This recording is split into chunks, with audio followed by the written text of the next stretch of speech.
It's 11:15. And thanks for coming. Thanks for being part of this session.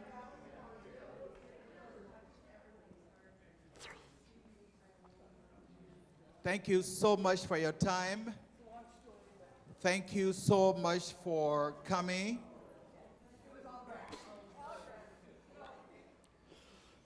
So like we said earlier, there are a couple of weeks that are set aside by the United Church of Christ throughout the year, and I think I saw something like African American Awareness Week, and that's something going to be around November or December. But it just makes me happy that the church creates the possibility where everyone can participate.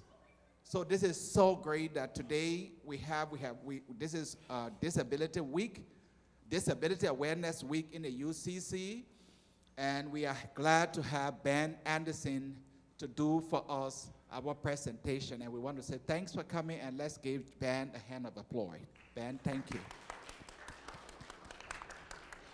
Thank you. My name is Ben Anderson. I'm from North Dakota. Don't hold that against me. I've been doing this for 45 years, maybe 50 years. My first presentation was in a camp in Canada, which I live about 35 miles away from the Canadian border. And I want to begin by telling you that when I was 4 years old, I ran away from home. My parents knew that. I went to the Crippled Children's School. It was a home for children that had all kinds of disabilities. I was there for 8 years of my life. I was 250 miles away from home. During that time, I was able to learn how to walk, how to speak, how to do a lot of academic things. I came home in '65 to meet a wall of discrimination. I did not realize that I was different than anybody else was, because at the Crippled Children's School, everybody had a disability. Everybody had something different than anybody else had. Everybody had. Some people were paralyzed. Some people only have half of the face. Some people had no limbs.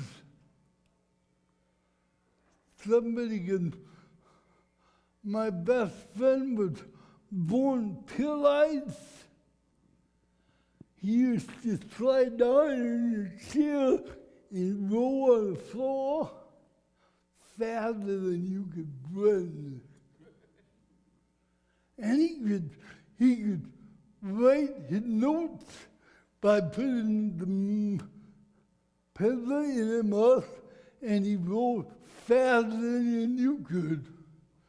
A couple years ago, I was at St. Olaf University, and I was taking the class, a wicked class, and one of my colleagues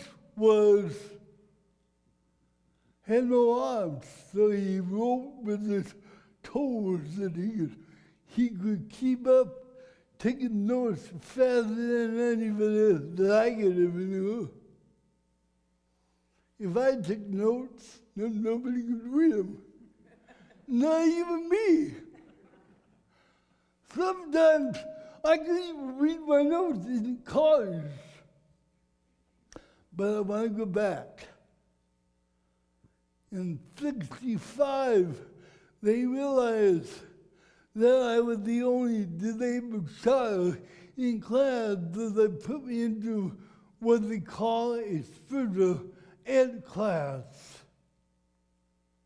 I was a guinea pig because special ed began in 63 with John F. Kennedy signing the act of saying that all children should have a right to education. I got told that I had an IQ of 63, that I could not go beyond. I could not go beyond school. I would need to live in an institution. Yeah, I would need to live with my parents for the rest of my life. And that is not a good idea, folks. I don't want to be home by 9:30. Today, I have a degree in vocational rehab from the University of Wisconsin in Menominee, Wisconsin. Today, I am the author of several books and articles that have been published all over the United States. Today, I have spoken to about 200,000 people throughout the whole country. 2 years ago, I was in California doing presentation. My wife and I came to Rochester because of the need for the medical organization at Mayo Clinic. But before that, I was a commissioned minister of First Congregational Church in Rapid City. Well, we were there for 9 years before we had come to Rochester. Life had not been easy for me, but it had been a great journey. A journey that I would never have thought I would ever be involved with.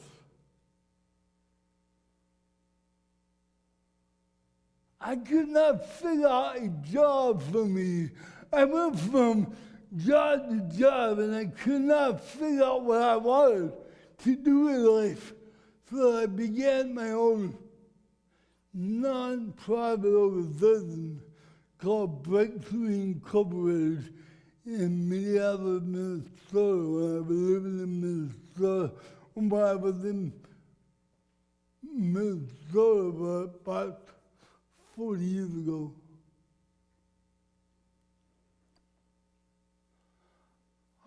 I've been a United Church of Christ member for about 17 years ago.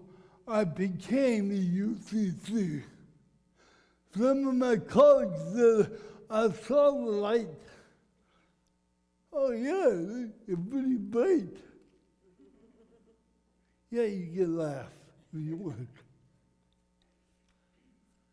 It has not been easy to be disabled because every day of my life, somebody may be laughing at me because the way I talk, the way I walk. And some people think that I have a low IQ because I can't think, because I am different.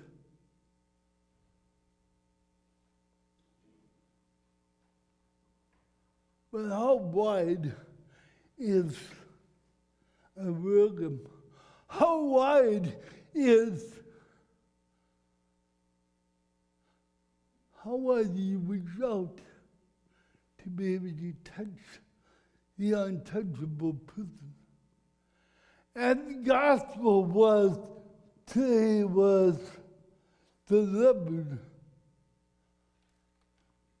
The untouchable people in Jesus' name, the untouchable, and sometimes the invisible people.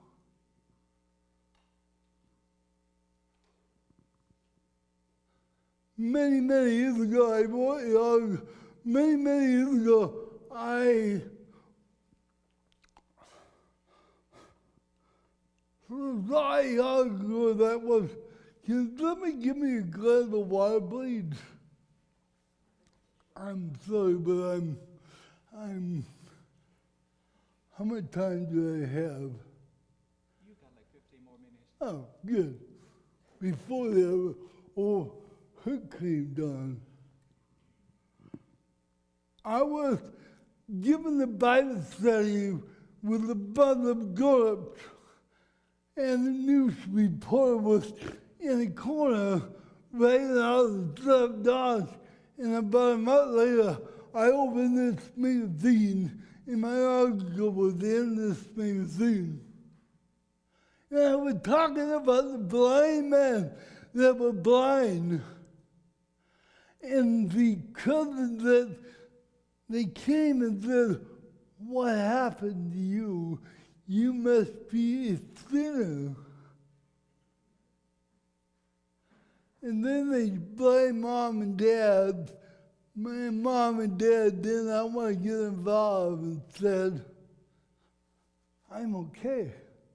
But he's the one that is blind. How is it possible that you can see? Who touched you? And the parents did not want to be involved with that because they knew back in them days it was a very controversial. So they said, "My son can have the." Sometimes it is out of sight, out of mind for people with disabilities. On a hilltop, 2 miles away, there's a, thank you, my friend. You're welcome. Thank you, my friend.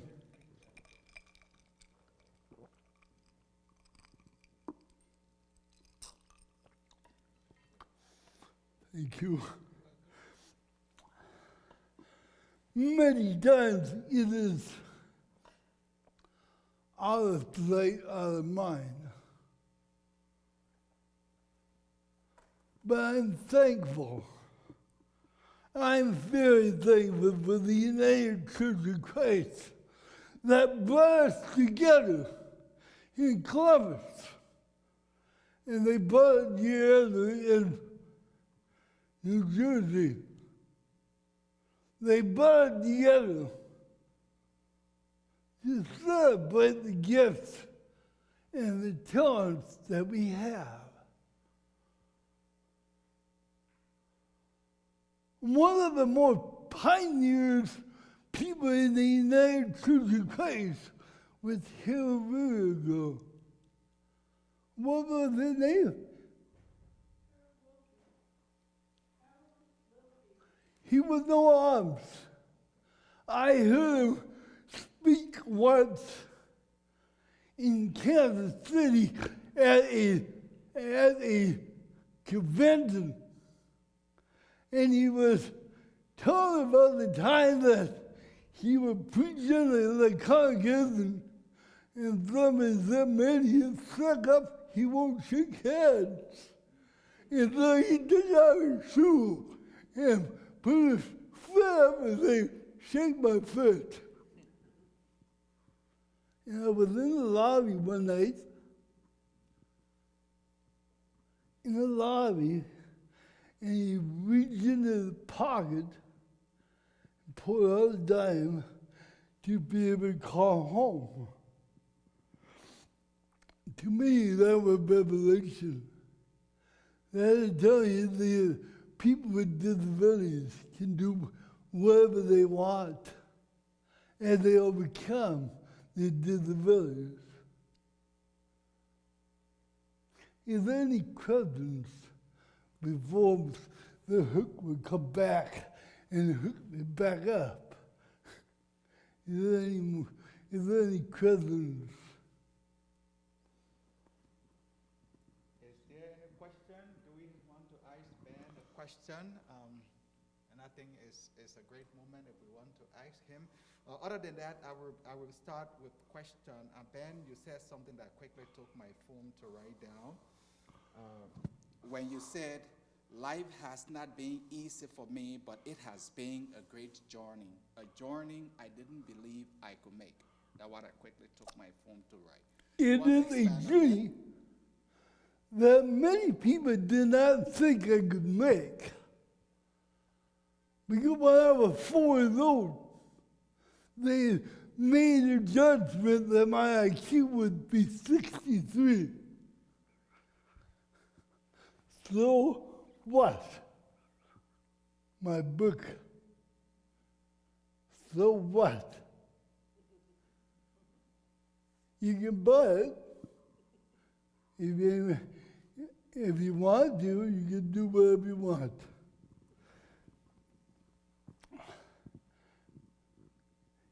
I never realized that I could go to college. I was involved with the government. I was a part of the government at South Dakota. The governor of South Dakota, he was a Democrat before Walker came in, appointed me to be on the, pardon me?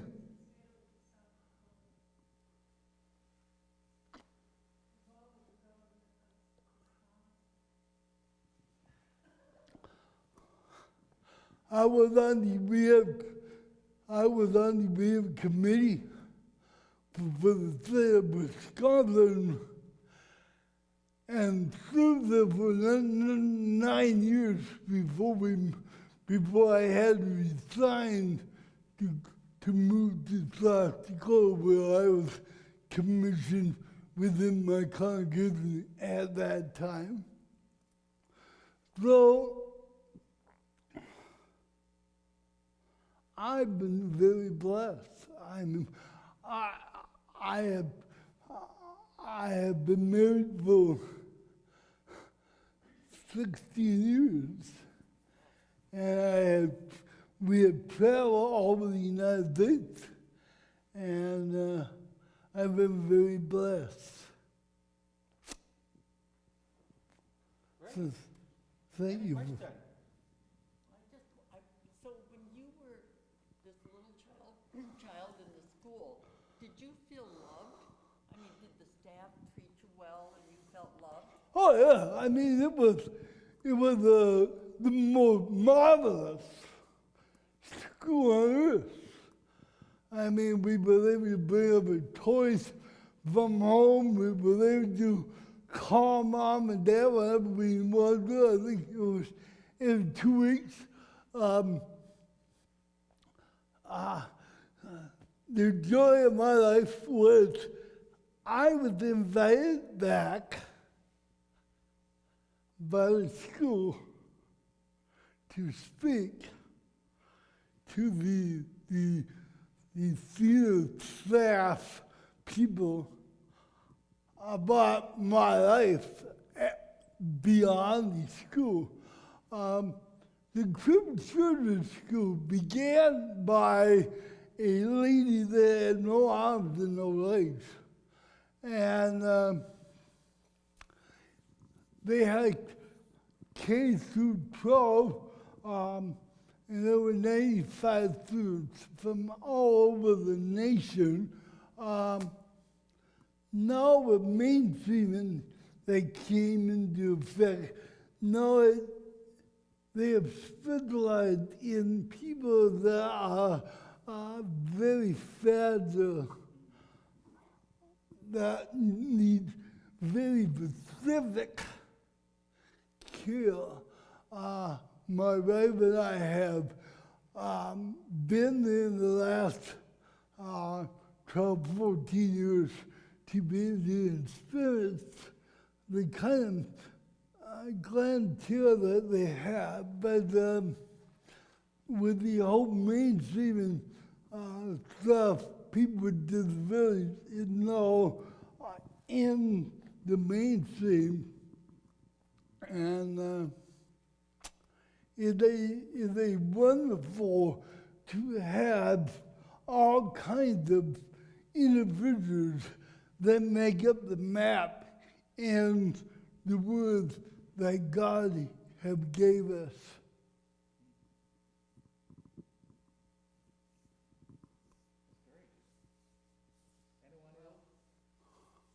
Just one more. Yes, please.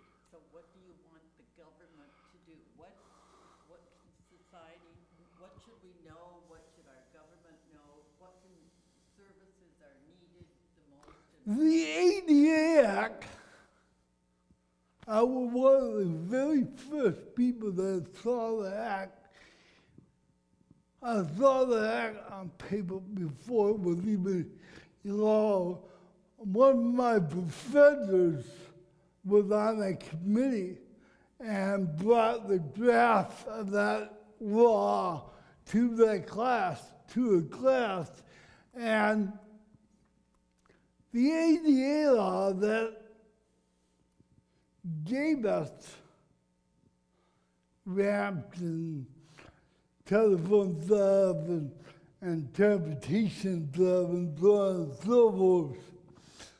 Well, the big act that was given at that time, we had 504 Act that they gave us the education, and then we had one, I lift you off all these, and I don't want to bore you to death, but there's all kinds of stuff. But we have a lot more to go to. We have a lot more, but it's been wonderful. I co-taught a class at the university. I shouldn't tell you this, but I knew more about the topics than my teacher did. So my teacher allowed me to co-teach with them because it was on transportation and the innovative hotel motel management stuff. And so one of the biggest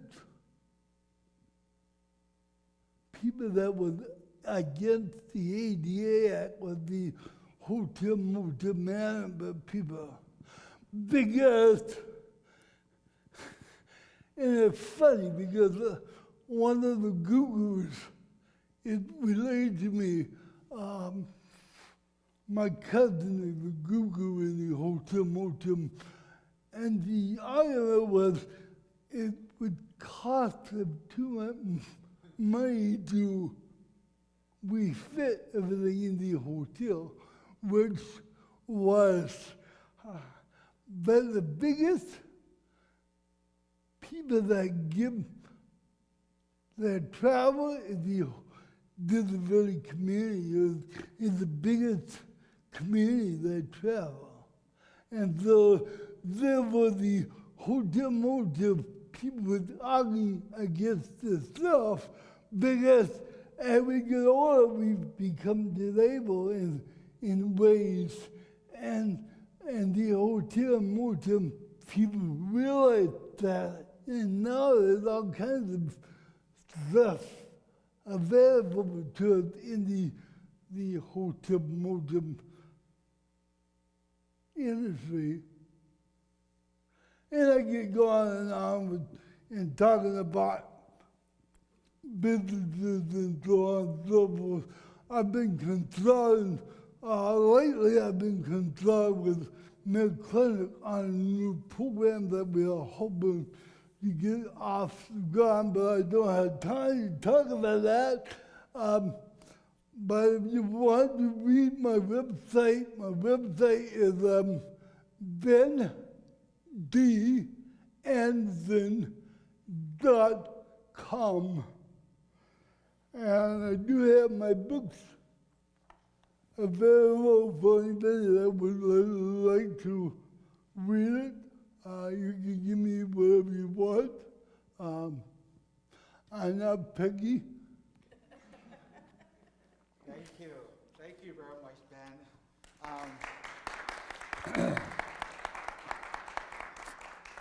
Just to wrap up, I wanted to say that during the HIV/AIDS crisis in Africa during the 1990s, discrimination.